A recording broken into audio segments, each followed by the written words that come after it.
Good night to our viewers, good night to everyone out there, Guyanese all across Guyana, and of course in the diaspora. Welcome to this yet another program from the GlobeSpan team, tonight looking at oil and gas. Let me, in the inception, give credits to the GlobeSpan team, to Nohar Singh, Kumar, and of course Devin, who's working hard behind the scenes to make tonight's program successful. And at the same time, let me also call on sponsors and well-wishers, advertisers. Please view the program as your own and know that you can advertise and you can sponsor these programs. Ladies and gentlemen, welcome to this discussion tonight on environmental concerns, the environmental impact from oil and gas. I would want to start by reflecting on a discussion I've had with Dr. Neil Parsan, former Trinidad and Tobago ambassador to the US and Mexico, and a consultant in the oil and gas sector.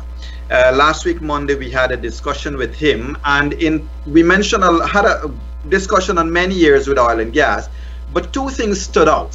One was, of course, Sovereign Wealth Fund, and the other is what is pertinent to tonight's discussion, the area of disaster preparedness. And previous to Dr. Parsan, I had also had a discussion on this same program with Kevin Ramnarine, former Minister of Energy of Trinidad and Tobago, and we had expressed similar sentiments. So we have had many discussions on the SWF, the investments, the finances, local content, and all of that. Tonight, as I said, we want to focus on the other side of it all, a side that fills a lot of us with dread when we think of it, as we say in Guyanese parlance. A side that Guyanese as a people needs to stand up, needs to sit up and take note of, because it concerns us all.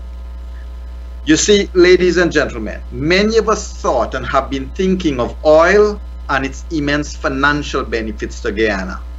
But we need to be concerned about what environmental impact it can have. What risks are there to the Guyanese public, to the entire Guyana and the world at large with our emerging oil and gas sector?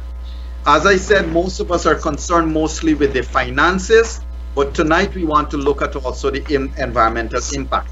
We must be prepared to mitigate any risks that can come from the oil and gas sector. As we look at the oil and gas environment tonight and the concerns and the entire governance methodology and the analytical metrics that can be employed, we need to ask ourselves a question. Are we ready for oil? Of course, a day is away. Already, Guyana government has had, in my view, secret meetings with hand-picked firms to sell our first oil. I've seen a lot of statements emerging from the government only after Bloomberg Business put in public place that the Guyana government had already sold its first allocated oil to a hand-picked set of people that nobody knows about. So yes, there is this risk, and yes, there is this question of governance that we have to look at, management of the sector, management of its finances, and so forth. But the impact of oil is much more than its finance, as I said. And so we ask ourselves, do we have a plan for, God forbid, any risks to the environment? Exxon's plans with Canada, for example, has clear emergency response. It's called an emergency response plan. What do we have for Guyana? These plans identify usually the identified responses, they identify things like training, they identify and maintain first responders and others. Even the Mozambique Energy Response Plan establishes priorities being number one, the safety of people, number two, the protection of environment, and number three, protection of assets. Now let us give some credit. Indeed, in 2016, Government of Guyana reported that it is expected to have necessary SOPs ready, and the US government had pledged its support towards assisting us to have a national oil spill contingency plan. The Civil Defense Commission is tasked with national disaster preparedness and is also the agency that will create the National Oil Spill Response Contingency Plan. And recently, this is very recently, some 4 shipments of oil spill resources were handed over to the CDC, and these are aimed basically handed over for the purposes of training primarily. So at least we know that work has started and that foreign governments have pledged support towards this, because a spill, as I said, will not only affect Guyana, but it affects the world.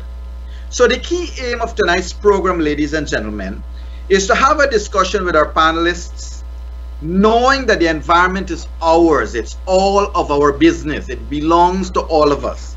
We must therefore be aware of the risks. But more from the experts of tonight. Tonight we have Dr. Jean Mangal, who is an oil and gas consultant, a good governance advocate that is involved with Guyana, advocating for a fair deal for its people, advocating for education for all. He is a former advisor on oil and gas for Granger and has since then become an advocate on matters relating to oil and gas for Guyana, and is internationally known and represents Guyana's oil and gas interests on international fora. We also have Ms. Annette Arjun, who we have a little delay with connecting with her due to internet issues, but she is known for her passion for the environment. She has been outspoken in her views in the environment protection and was the head of the Mangrove Action Committee. She is also an aviator and the founder of the Guyana Marine Conservation Society. She continues to express great concerns about our disaster preparedness. As I said, ladies and gentlemen, to our viewers out there, tonight we have a substantive discussion on environmental safety. And while we want to look at environmental safety, some of us, at least I received 2 inbox messages. Dr. Yo, can you tell us who is Dr. Jean Mangal? Yes, we have seen him talk about oil. We have seen him being an expert and speaking and advising government and so forth. But who is he really? I would want all of you to know that Dr. Jean Mangal, the Guyanese blood runs through his veins. His dad, Dr. Bud Mangal, has been part of the long struggle of Guyana for freedom. I think he was a commissioner of GCOM for many years. While I don't want to put Dr. Jean Mangal on a spot, but I do think Dr. Jean Mangal can correct me if I'm wrong. His father has actually, way back many years ago, would have been instrumental in starting maybe one of the first NGOs relating to environment. Dr. Mangal, welcome to the program. Hello. Thank you. And nice to be here. Hi. Yes, and Dr. Jean Mangal, I know that I'm putting you on a spot here that you didn't prepare for this, but you know, I mean, kudos to your dad. I mean, he started a lot of the work that a lot of people now may not know of, and I would like to congratulate you for upkeeping that tradition and for holding his name and keeping his flag flying high. Yeah, so you did catch me a bit off guard here, but luckily enough, I was just looking at this document from 1985, which is Alan Lewis's book, Grassroots of Guyana. You know, some people may recall that, which is just like a who's who of Guyana back in the 80s. And I was just going through that this week. Someone just sent it, images of it. And I just, I'll read you a bit from that. You know, this is about my father, Dr. Bud Mangal, Keshav Mangal. He was a founder member and chairman of the Guyana Environmental Monitoring and Conservation Organization, GEMCO. This is 1992, the first NGO in Guyana looking at the environmental issues. And, you know, the list goes on. There's a bunch of other stuff there. I won't go on about that. But so, yeah. And then, you know, I am passionate about the environment in Guyana because of my dad. You know, every weekend we would spend on the Essequibo.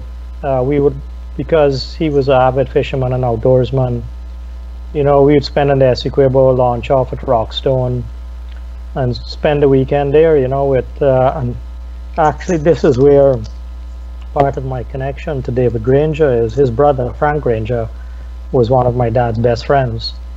And that family, you know, Frank and his sons, and then some other families in Guyana, the dads would take the children up to there, spend the weekend on the Essequibo, fishing, camping on the river, fishing.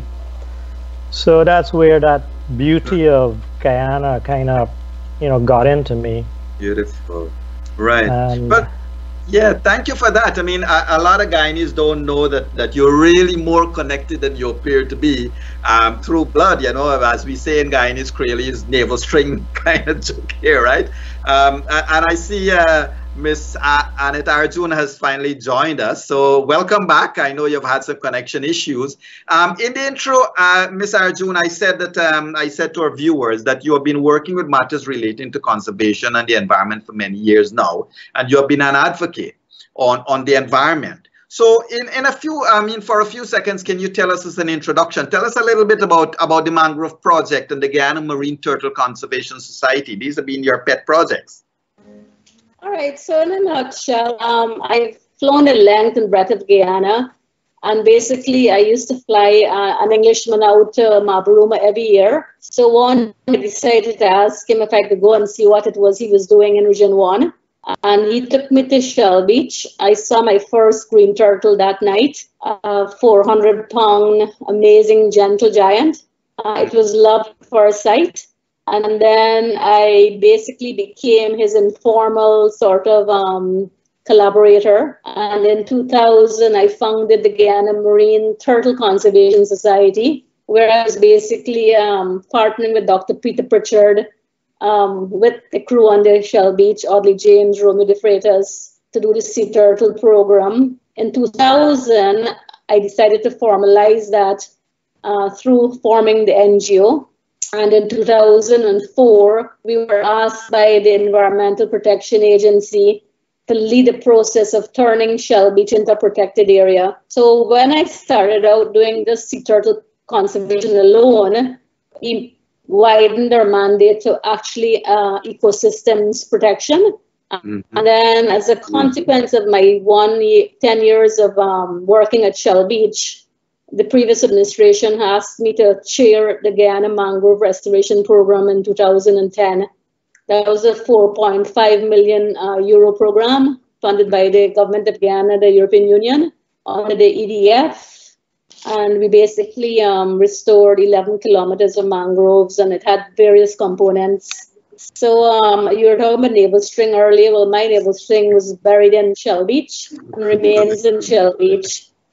Wonderful. Well, thank you for that introduction. And to our viewers out there, indeed, we have two panelists here tonight whose interest is in the livelihood of Guyana itself, not just our peoples alone, but our environment, our government, and everything.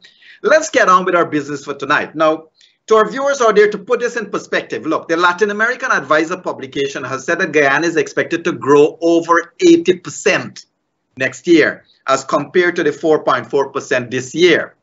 Using their example, if you get 120,000 barrels of oil per day at $50 per barrel, that's 2.2 billion in 2020, or over 50% of the current GDP. In that publication, Dr. Mangal, you're quoted as saying, and I quote, "For Guyana to benefit from its oil revenue, we needed to have seen major changes over the last 4 years. We needed to have seen a sense of urgency and a different mode of behavior. But unfortunately, Guyana's leaders do not seem to understand the situation and what is needed." And you went on to talk about that government seems to rely on trickle-down economics instead of implementing transformative policies. I would like to ask you to use that quote in reflection or talking about environment, because you're talking about governance of the oil sector. Does that also reflect on our preparedness in terms of disaster and so forth? Yes, I just muted you, and I muted myself now because my daughter's playing piano in the background. But can you hear me? Yes, we can. Okay. So just to start with, I need to make it clear I'm not an environmental expert. You know, I'm an oil and gas professional who has a keen interest in the environment, and obviously a keen interest in Guyana. But those statements, I think you can apply it to the environmental aspects as well. Because like for the rest of Guyana, for oil, Guyana's starting from zero. And not only starting from zero, we're starting with some very bad habits. You know, look at how we handled environment with gold, forestry, diamonds, You know, rivers are being dug up and dredged up. And I'm sure it's illegal, but it's allowed. It's been allowed. And that's a sign that the regulatory environment does not work, has not worked. Mm-hmm. So we're talking decades, it hasn't worked. Correct. So GGMC is, I view it as, you know, a den of corruption. Mm-hmm. I mean, if we have decades of this stuff going on, you know, the bodies there that are responsible, they're obviously not working. So we have that to start with, and then we want to go and regulate oil. We need to overhaul and fix all of these existing problems. Mm-hmm. Otherwise, we don't stand a chance with oil. And you know, that's what we should have been doing since 2015. That's why I refer to urgency. This is not business as usual. Correct. This is an urgent situation. We need to fix Guyana, fix all those existing problems. Correct. Otherwise, oil is just going to shoot past us like that. And all the money is going to end up in Exxon's pocket and the elites, the corrupt politicians and the businessmen. Mm-hmm. And oil is going to zoom past Guyana like that. That's right. Well, you're so right, Dr. Mangal, because if, as I said earlier, if you quoting again from this publication, you know, the Latin American Advisor publication, which you have commented in their article there. To our viewers out there, as I said, you know, if you count that you have 120,000 barrels of oil per day at $50 per barrel, that's over 2.2 billion just in the year 2020. Dr. Mangal's advocacy is that if we are not careful, if we don't put things in place, we're at risk for losing all of that. And we can juxtapose that very, very easily. If you're expecting $2.2 billion in expected revenues next year, with an approximate 10 billion in expense for Liza 1 and Liza 2 works, you know, what are we left with? But tonight, just let me correct that number you're using, because the government will only see about 300 million in the first couple of years, you know, not billions. It's only going to be about 300 million because, you know, the foreign partners and cost recovery. Right. So it's only going to be about $300 million. After about 4 or 5 years, that'll jump up to about 900 million. So, yeah, the numbers are a lot smaller than people are actually talking about. Great. Well, thank you for that correction. Now, Ms. Arjun, I would like to come to you. In September this year, you said that I'm quoting not verbatim, but here is the gist of what you said. You said the fact that we do not have a national oil spill contingency plan as yet is greatly disturbing. You want to expand on that, and is that view, you know, your most recent uptake on this entire situation here?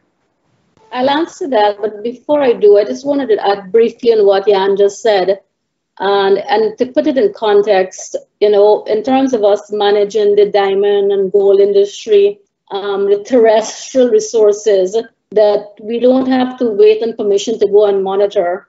Our agencies have vehicles and access to airplanes to go into those areas at any time and have access to the areas that are being, you know, mined illegally and what have you. And if you contextualize it in terms of how we have done with access to own assets to go and monitor and regulate, and now we're going into a blue space where we have to go and get permission and we don't have the resources to get out there unless we go and ask Exxon to use their helicopters or get our own. I think that sort of puts it on a good premise of how challenging it is and how far we have to go. To answer your question directly, when I made that statement in September, it was in the context that we had a draft national oil spill contingency plan for almost 2 years. And at the time, we were several months away from first oil. Presently, we are a month. So, like, to me, you know, the fact that you don't have a national oil spill contingency plan in place before first oil, and even having the plan is the easy part.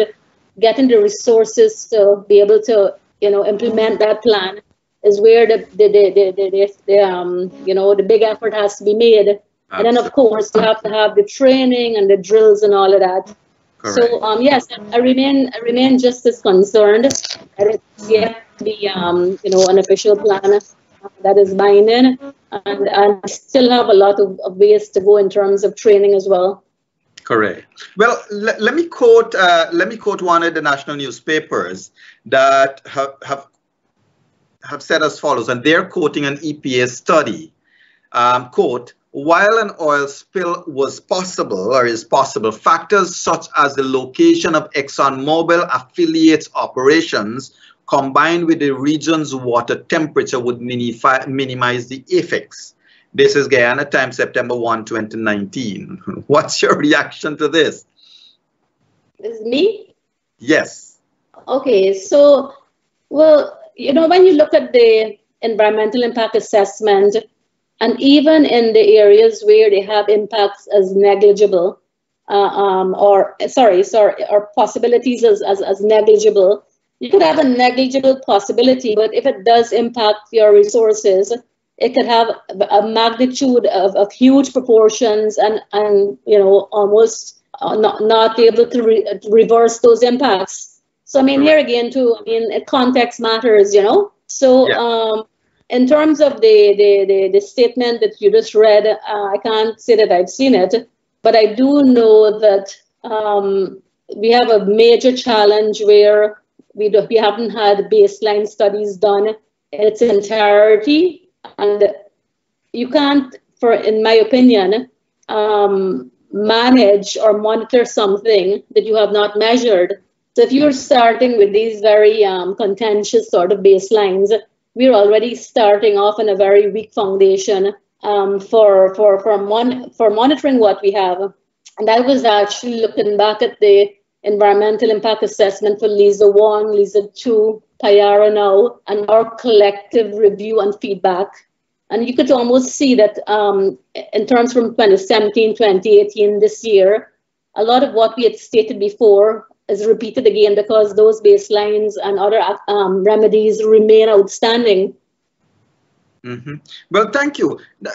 Dr. Mangal, I would like to ask you, in your albeit brief retention at the government of Guyana level as an advisor, would you know whether the environmental issues and environmental concerns would have been part of the focus then? For me personally, because I don't have an environmental background, the environmental part of it was not, you know, my top priority. My top priority was on the governance side, on maximizing the revenue to the country, and then trying to ensure we don't squander that revenue. Correct. And that's all around, you know, capacity, institutional capacity, having the right people, the right institutions, making sure, anti-corruption as well. We really need a laser sharp focus on anti-corruption, and that'll affect the environmental as well. But I just like to, you know, we're talking about oil spill all the time, and there are other aspects to this. Another aspect I see is climate change. And this is something that Guyana was going to grapple with oil or without oil.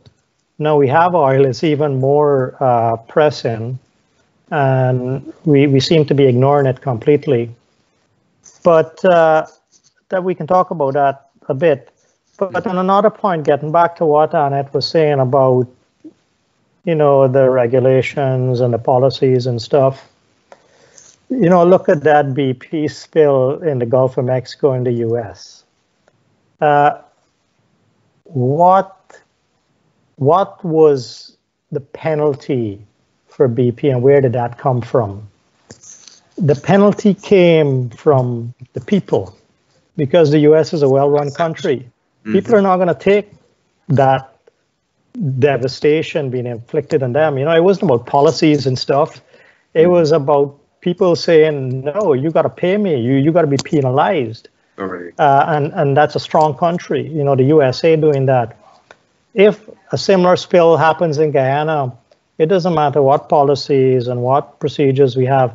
Exxon is just going to, you know, wash its hands because who are Guyanese to go after Exxon? You know, Trinidad will get affected as well. What are they going to do?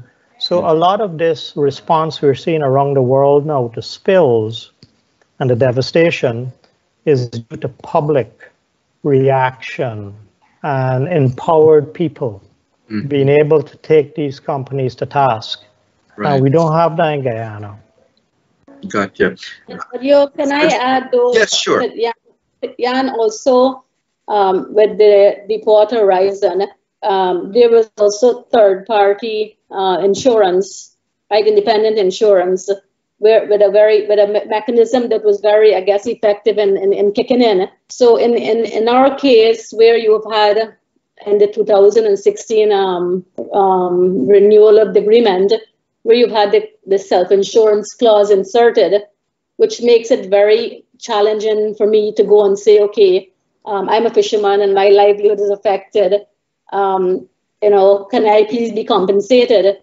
If I was going to an independent insurer, there are clear-cut processes that would have, be able to say, okay, I'm losing $1 million a year and here is your compensation. When you're self-insuring, you're going to the company to ask the company that caused the spill in the first place, what am I getting?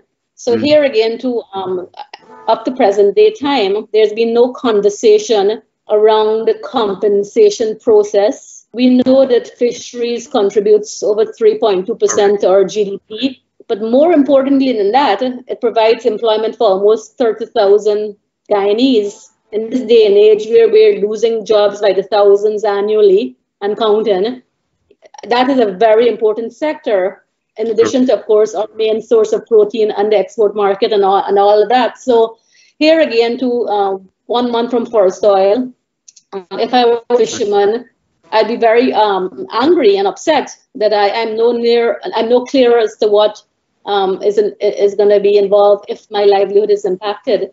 Correct. And we don't only look at the fisheries, Jan. We look at the marine mammals and the ecosystem. There's going to be damage as well in the process. You can't put a price to that. That is invaluable. Well, indeed. I mean, let me acknowledge Leroy Williams's question, and it speaks to the very core of our discussion tonight.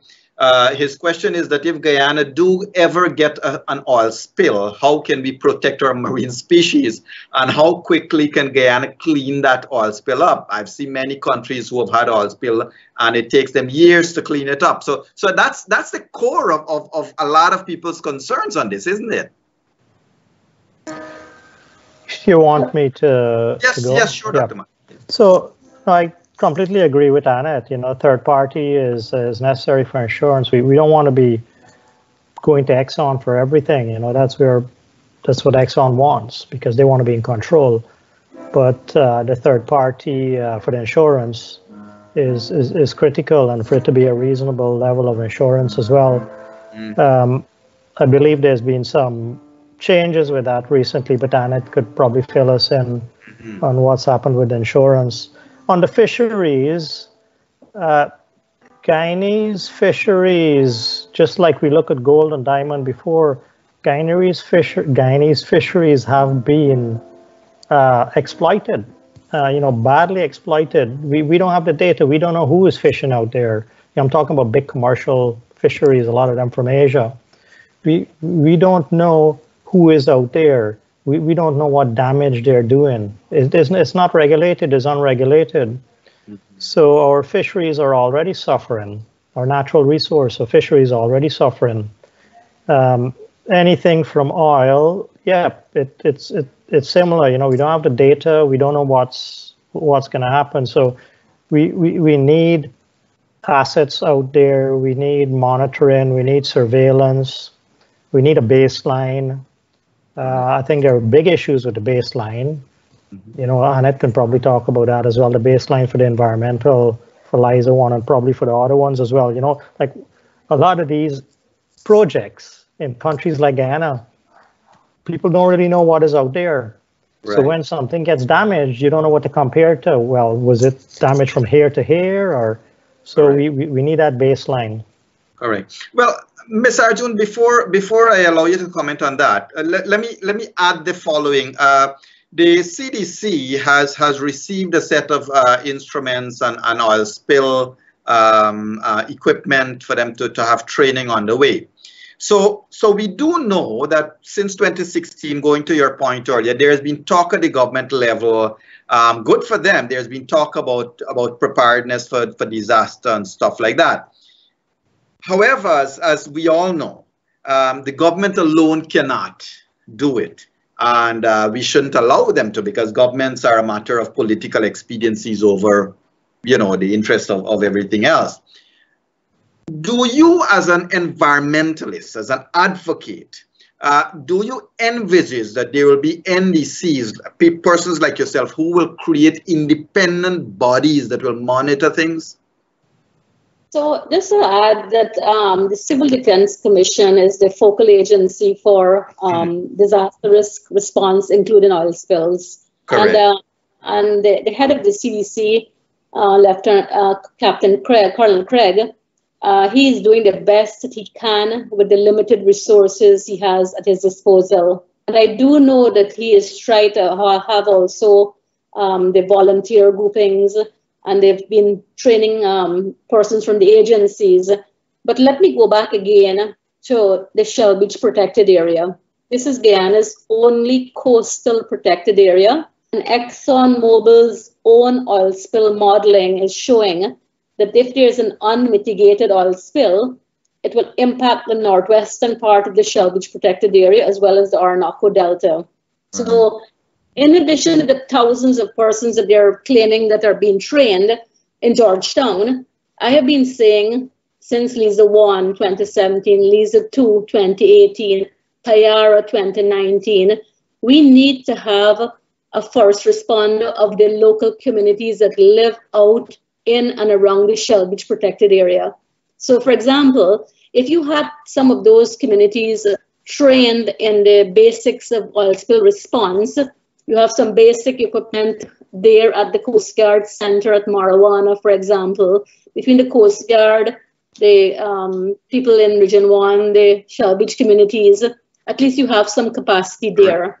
But the EPA requires ExxonMobil to not only have the oil spill response plan, they also require them to have a drill annually. Now, I was saying since 2016, 2017, 2018, go out to Shell Beach, talk to the people there, have the drill. This year, they managed to put it on, but when I went out there, it was not a drill, it was a demonstration. So 100 and plus Marinian leaders were boated out to the Winey Point, including myself.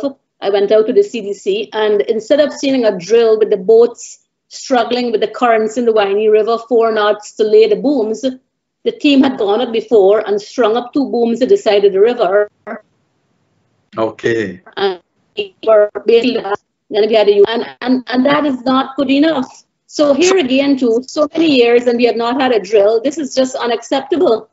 Let's take a 30 seconds, a couple seconds break, and we come back. And I would like if you could take us, both yourself and Dr. Mangal, if you could comment on it too. Take us back to the entire, to the scenario of that exercise, the annual drill, the exercise that has to be done, that is required by the EPA. And also, Dr. Mangal, you did mention fisheries, and you did mention the knock-on effects on the entire, including climate effects. But also, let us not, I mean, we need to keep in mind that a disaster will affect all of our neighbors. So it's not just Guyana, to your point, Dr. Mangal. So when we come back from our break, let's address those matters, but over to Devin for a couple seconds break. For an embroidery service or advertising services, look no further than Inspire Incorporated. Get your very own personalized items that include rubber stamps, ID cards, mouse pads, diaries, polos, office wear, and so much more. Create your own logo or messages on any substract. It's very quick and efficient. Call Inspire Incorporated today at 222-2042 or visit at 62 Area Q, Turkine, Guyana. GlobeSpan's professional platform is now available for rental. Create your own content, promote your business, and reach hundreds of thousands of viewers in Guyana, United States, Canada, and the United Kingdom. GlobeSpan gives you the ability to interact with viewers and guests to reach the multitude. Contact sales@globespan247.com for more information. Support GlobeSpan 24/7 initiatives by sponsoring our programs. Our goal is to bring all sides to the table, and with your help, this can become possible. With your support, we can shape a greater nation together.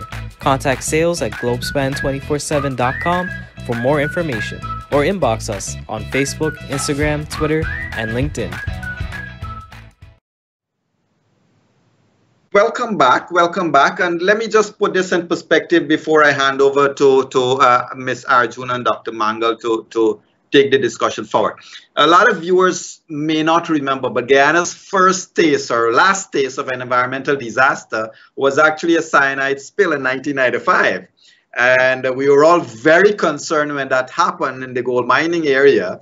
And then a couple of days ago, we had a scare at one of the wharves. I think it was GNIC Wharf, where a non-toxic chemical spill made us all wonder at the response time of the authorities. Now, while that was non-toxic to humans, I have not seen a report on its potential impact to the environment. Maybe it's not of concern, but the objective of tonight's discussion is how much do we, the Guyanese people, know about how prepared we are for any disasters that might come out of the oil and gas sector, how much at risk is not just the people of Guyana, but our environment, and what are we doing about it. Ms. Arjun, I'll go to you first, and then Dr. Mangal can take it up from there. Let us go back to the turtle conservation area. Let us go back to the annual, the drill that is supposed to have been done annually, and take us through that exercise again in terms of your dissatisfaction with what it achieved.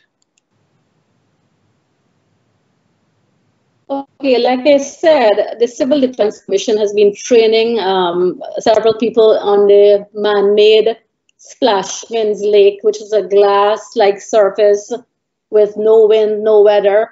That's like the introduction to oil spill response. When you go out to Shell Beach, it's the polar opposite, where you have, 10-foot waves, you have overtopping of beaches onto the land, where a lot of flora and fauna exists. So what you're being taught on a man-made glass surface lake, to go and apply it in the extreme polar opposite, of course. That is where the real test is. So one of the requirements is you have to have the annual drill, and drill in the sense you're going out there and actually practicing for this response. What has not happened is you have not had the boats going out there with the booms and showing how you're going to lay out the booms in the Waiini River mouth, for example. You're trying to protect the river, and you're going to be struggling with a 4-knot current. Sometimes, different times of the year, the weather is more extreme. What we had instead was, in my opinion, a public relations gimmick where the booms were just laid out. And actually, at one point when I was taking photographs, I was told that photographs are not allowed. So here again, too, I mean, I don't have a problem with taking out a photograph and saying, look, this is done incorrectly. Please ensure it's done properly in future. But I saw one of the viewers was asking about how many persons are trained in oil spill response and how can people get involved. My contention also is, even if you train, let's say, 1,000 persons in Georgetown, if there's a spill, these people are all working with government agencies or companies. How many companies are going to allow them to go and travel to Mabaruma to respond to an oil spill there? Hence my plea 3 years ago, engage with the people who are living out there.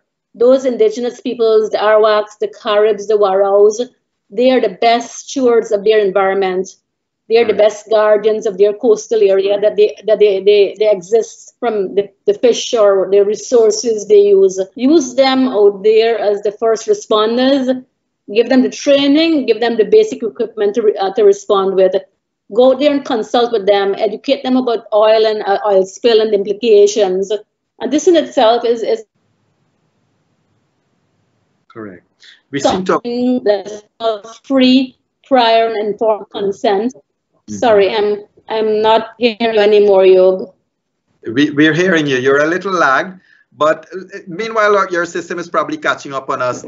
Dr. Mangal, I would like to engage you on this discussion here. While the environmental, the direct relational impact has not been part of your forte, but you would have commented in the past in terms of the national oil company, and that itself, if we are to continue the way we are going in terms of the management and the handling of things, that itself is a disaster of another kind, because your concern for good governance, speaks to our ability or inability to manage the entire oil as a resource. And if we can't manage that well, we can't manage the environment. So a number of points. All this oil spill stuff that I have seen, in Splashmans and elsewhere, is a joke. It's purely a PR exercise.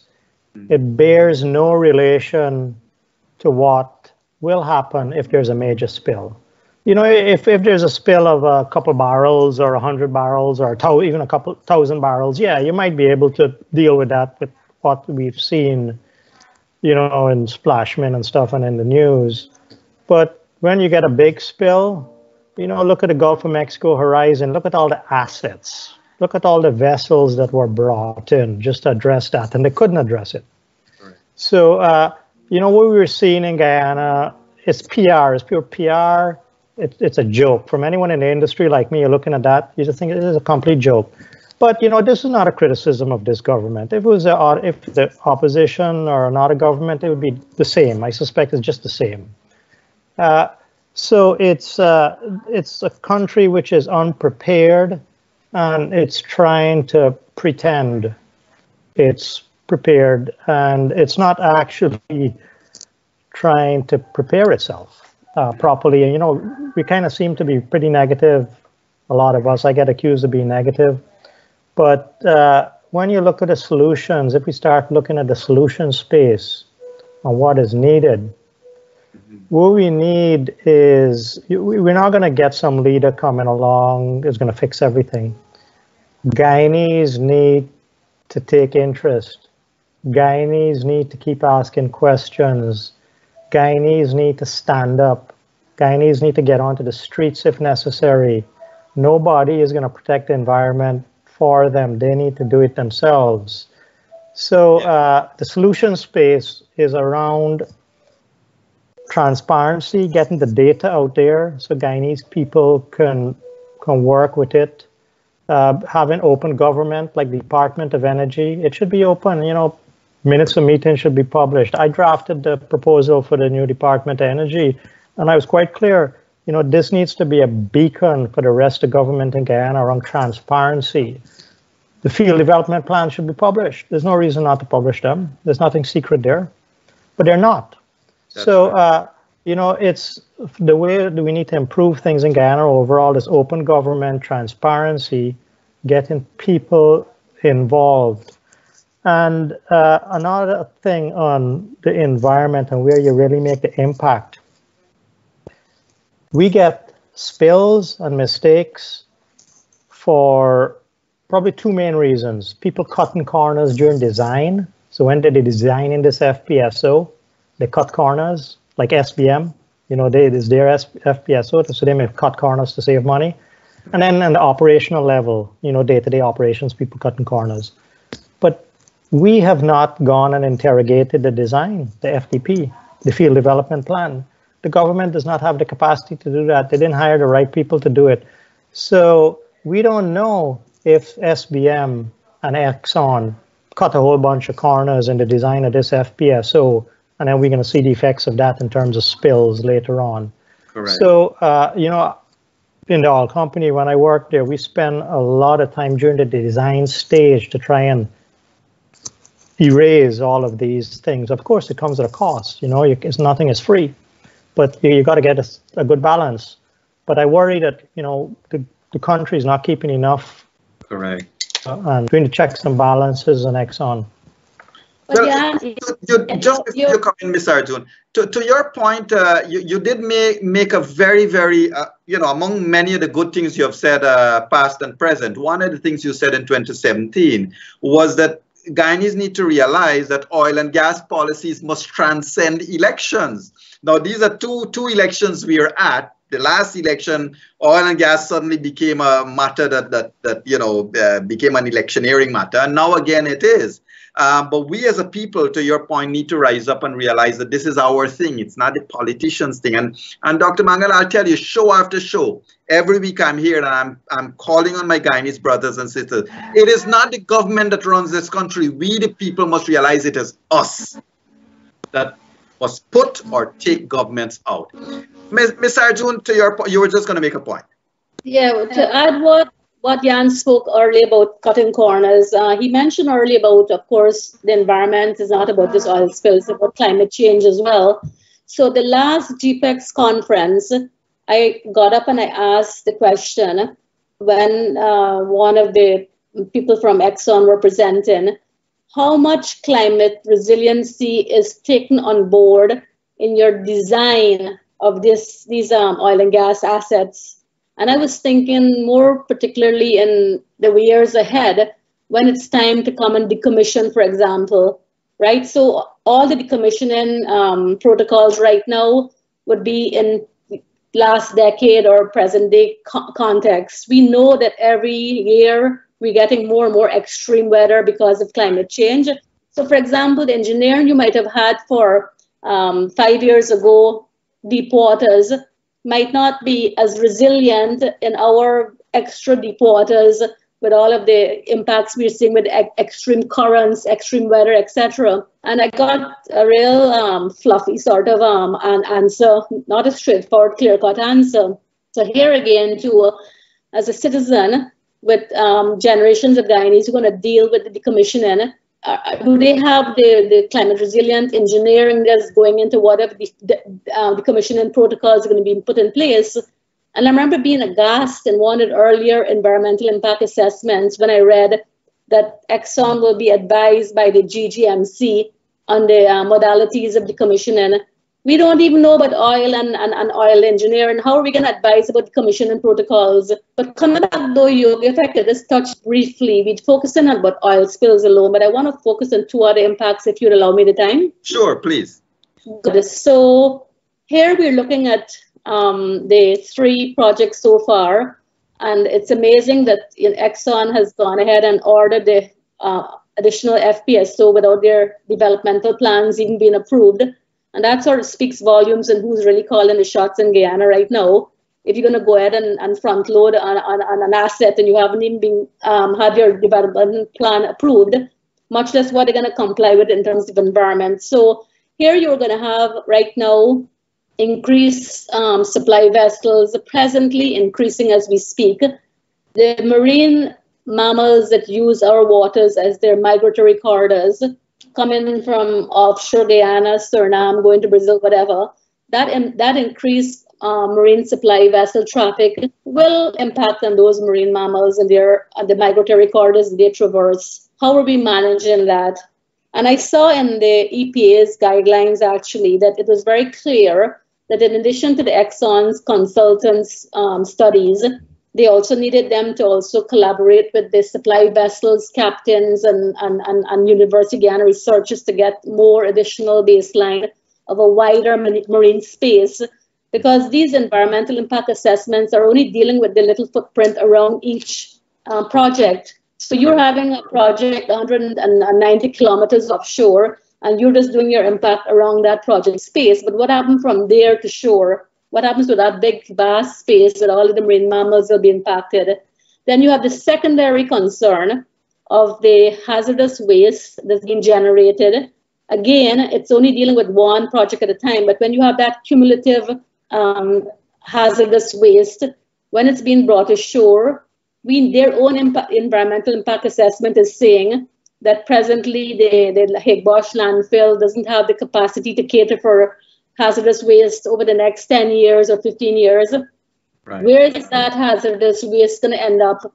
And this is where the citizenry in all of those areas that they have housing developments, they need to get very engaged that hazardous waste doesn't end up near their neighborhood, potentially in their water systems and what have you. Correct. And then we also have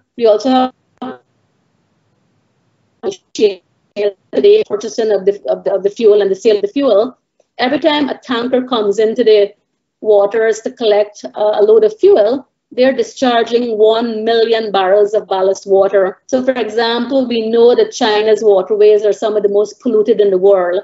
If you have a tanker coming from China, for example, to collect their fuel, they're going to discharge their water, their ballast water into our marine environment. What invasive species might there be that'll come and decimate our fisheries? How are we checking on that? You know, and this is 190 kilometers offshore. So these are some of the considerations we have to think beyond just an oil spill. And it's a monumental task. And to answer your early question, would I like to get involved? Absolutely. But will I be embraced to become involved in terms of an independent sort of verifier? Well, let's look and see what happens. But I'm making it very public right now. I'm willing and able because we need to get involved. Correct. Well, the other aspect of this all, as I said, I mentioned in passing, and it's something I'm going to ask you whether it came into your radar as yet. You know, our neighbors must also be concerned with regards to whatever is happening offshore. Our offshore is also their offshore. So any risks that exist in our investments there, has there been any outreaches to you, any whispers coming your way about any significant or even insignificant concerns by Trinidad, Venezuela, and so forth? You speaking to me? Yes. Oh, well, what I do know is that there has been communication with the neighboring countries. There is an organization that is based in the Caribbean that looks at all of these aspects. In terms of the actual level and depth of communication and what the agreements were, I'm unsure. But I do know that there has been talk initiated in terms of what would be that collaboration should it become necessary. Right. Dr. Mangal, I would like to ask your opinion on this. Now, we know that with regards to the entire management of the oil sector, oil finances, and everything else, governments of Guyana has been, to use a mild phrase, lax in their approach, poor in their approach to this entire thing. What can we, the people, what can Annette, what can myself, what can we all do that will agitate a greater responsibility of the government towards environmental concerns?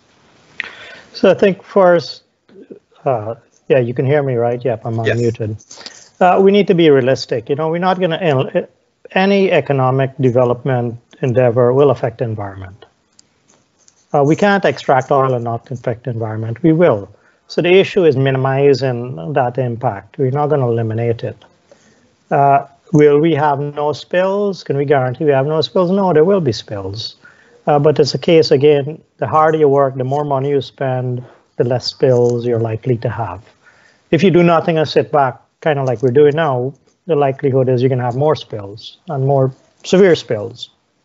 So it's, you know, the man in the street and woman in the street is probably, you know, hear us talking about whales and stuff, and they're like, whoa, you know, they need money and, you know, education and health, and they're not too worried about whales and stuff. But you look at what happened to our rivers, you know, speak to Amerindians in certain areas, you know, indigenous people. I mean, these are serious issues, and it affects generations, not just the current people. The mercury, you know, is affecting generations. Mm-hmm. But, you know, so what could we do to make people more active? You know, if Guyanese don't care about losing $30 billion US over a number of projects, they're just happy to give that to Exxon and give it away. Mm-hmm. You know, and that's what we're doing right now. We should be getting about $30 to $60 billion more. We're just giving it away. And they just think, oh, well, the crumbs are good enough for me, and I don't care about getting my fair share. How is that attitude? How is that person with that attitude going to think about the environment? They won't give a damn. So, you know, Guyanese need to change. They need to change. They need to be proud. They need to value themselves more. They deserve more. You know, it's not good for you. You can't be happy that this company comes along and just gives you the crumbs. Correct. You know, This is not the 50s and 40s with the British and sugar. we need to behave like a nation. Correct. We need to behave like we own this nation. But we're not doing that right now. Correct. Well, yes, and to one of our viewers' perspective there, I think Savitri Lee would have said that Venezuela oil never spilled, and why are we being negative? To Savitri, I think the objective here is to be cognizant of the risks we face and to be prepared. Nobody wants a spill, nobody wants environmental disaster. But Trinidad had a spill. I think the entire beaches in Chaguaramas were decimated a little while back. And so we need to be prepared. And to go to another question for you both, it's more of a political question. I don't want to put any of our panelists on a spot tonight. The question is, what is stopping our two major parties from coming together on oil to work together? That is something I think it's the will of the politicians is not necessarily there. Exxon Valdez oil spill occurred in Prince William. So yes, somebody is responding to say there has been oil spill. Anita is saying, and this is to you both, the general Guyanese public needs to hold the necessary entities or officials responsible. However, they can only do that if they're educated, which is what your point, both of your points has been, Ms. Arjuna and Dr. Mangal. So to you and your pledge there that you made, Ms. Arjuna, that you will continue to advocate and you're hoping that you can be allowed to ensure that there is a microscopic, telescopic eye on everything that's going on, because if it affects the environment, it affects us all. What do you envisage as probably step 1 and step 2? And I'm not talking about government now, I'm talking about civil society participation in this risk assessment and in doing what is needed to be done. What help do you and would Dr. Mangal want to see coming out from the people of Guyana that can ensure that we are well placed as people? All right, so for me personally, I wouldn't say no to being appointed a Marine Environment Ambassador under any government. The environment is not, it's everybody's business. You had the recent overtopping at Maikoni. It didn't go and just flood out one political group of houses and avoided others. All were consumed. In terms of the role that I would see myself and the citizenry playing, for example, at the moment, we know we are building the capacity of our own environmental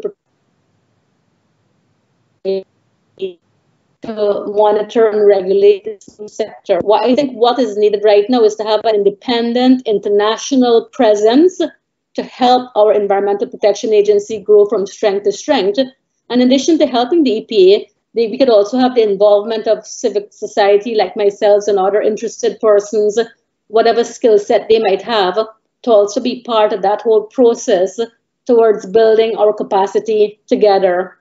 We know that in the absence of a depletion policy, the oil production is outstripping our ability to even get capacity, much less to retain it. So we clearly can't just leave this in the hands of the government or just the governmental agencies.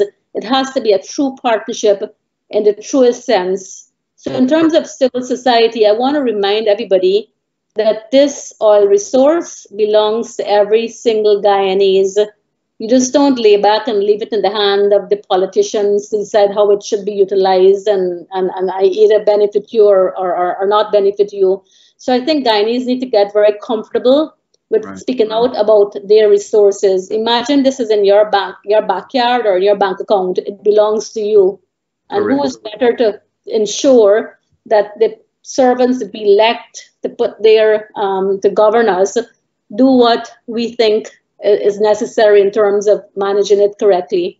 So here again too, a true partnership of civil society, regulatory agencies, independent international expertise hand-holding us over the next couple of years, gradually phasing out until we get the capacity to continue on our own. All right. Well said. And as we're coming down to our program time, I would like to quote, I think Gopal Ramotar has said it well.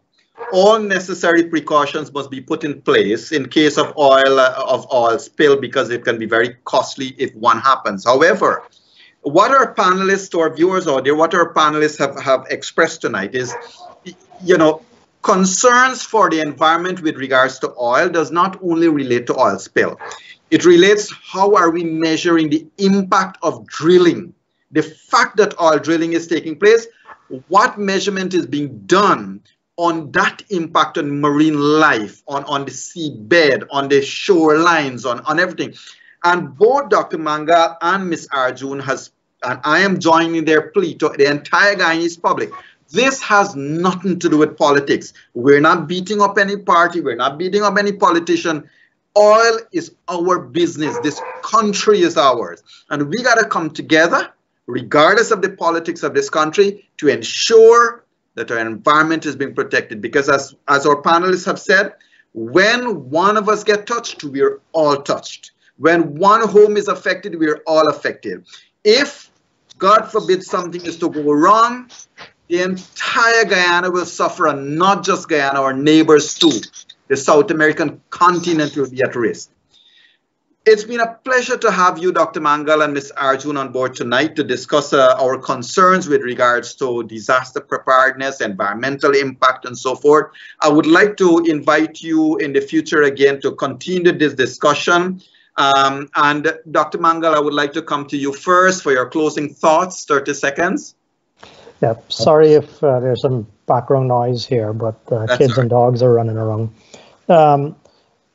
Yeah, it's around, don't hope for other people to fix this and solve this. This is actually the only opportunity, because there won't be another opportunity, the only opportunity to get it right. And in the environmental sphere, as well as all the other spheres, Guyanese need to hold their representatives accountable, and they need to step up.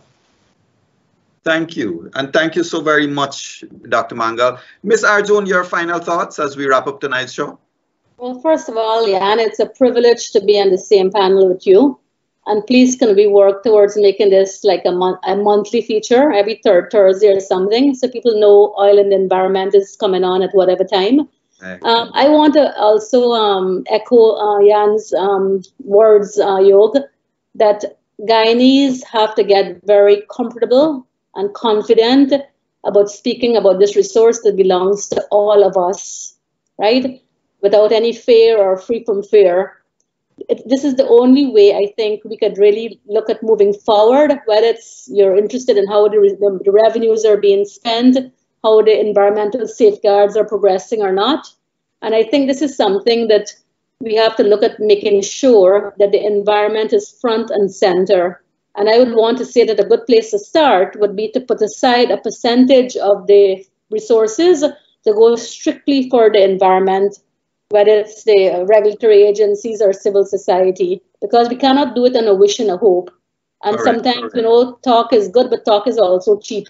So I would like to say that, over the next conversation, we could start looking at how do we do this, enable this in a very tangible way, that we could look back a year from now, next year, Christmas, and say, well, look, since this first conversation, this is how we have progressed. Because unless we sort of measure the progress that's been made, it'll just be there again to report in a year's time what we had wished for that really didn't progress. So 2020 is a new year ahead of us. Regardless of what happens in March 2nd, we all have to get on board where the environment is concerned, especially in a sector that hasn't been very good to the environment. Thank you.